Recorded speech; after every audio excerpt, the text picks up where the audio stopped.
El relat dels deixebles d'Emaús és un dels passatges més delicats i profunds de tot l'Evangeli. Aquest tercer diumenge de Pasqua ens el proposa no sols com un record del passat, sinó com una clau per entendre l'experiència cristiana de tots els temps. Dos deixebles caminen allunyant-se de Jerusalem. No tornen a casa amb alegria, sinó amb la pesantor dels que han vist esfondrar-se una esperança. La seva conversa és la conversa dels desenganyats. Recorden els fets, els analitzen, intenten entendre què ha passat.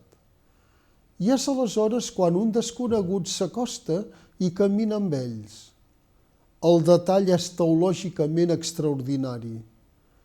El ressuscitat no es manifesta amb esplendor ni amb evidències aclaparadores. Apareix com un company de camí. La Pasqua, abans de ser una prova, és una presència. El misteri és que no el reconeixen. No el reconeixen perquè els seus ulls estan encara atrapats en una imatge de Déu que no ha passat per la creu. Esperaven un Messies triomfant i per això la mort els sembla el final de tot. Jesús, en canvi, els condueix pacientment a rellegir les Escriptures. Allò que semblava derrota formava part del designi de Déu. La glòria no ve després de la creu per accident, sinó que passa a través de la creu. Mentre el desconegut parla, passa una cosa subtil però decisiva. El seu cor comença a cremar.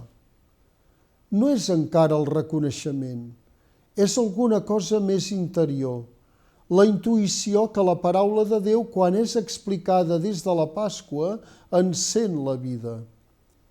El cor que crema és el primer signe de la resurrecció actuant en l'ànima. Però el moment culminant arriba al vespre.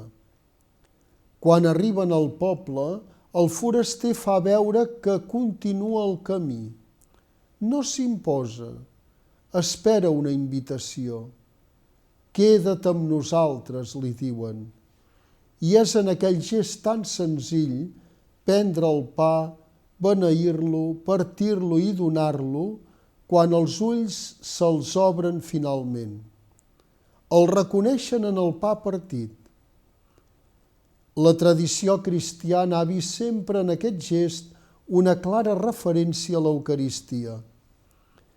El ressuscitat es deixa reconèixer no tant per l'evidència física com per un signe sacramental. El mateix gest que havia fet en l'últim sopar. I aleshores no desapareix perquè marxi, sinó perquè ja ha canviat la manera de ser present.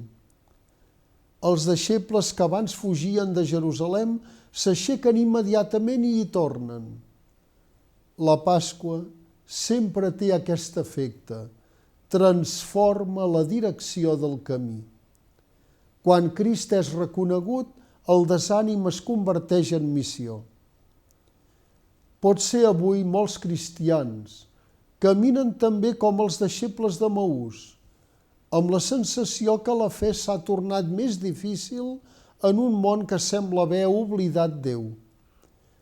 Però l'Evangeli ens recorda que el ressuscitat continua caminant discretament al costat dels seus, encara que no sempre el reconeguem. I potser la pregunta decisiva no és si el veiem, sinó si el convidem a quedar-se. Perquè quan Crist entra a casa, fins i tot el pa més senzill es converteix en revelació.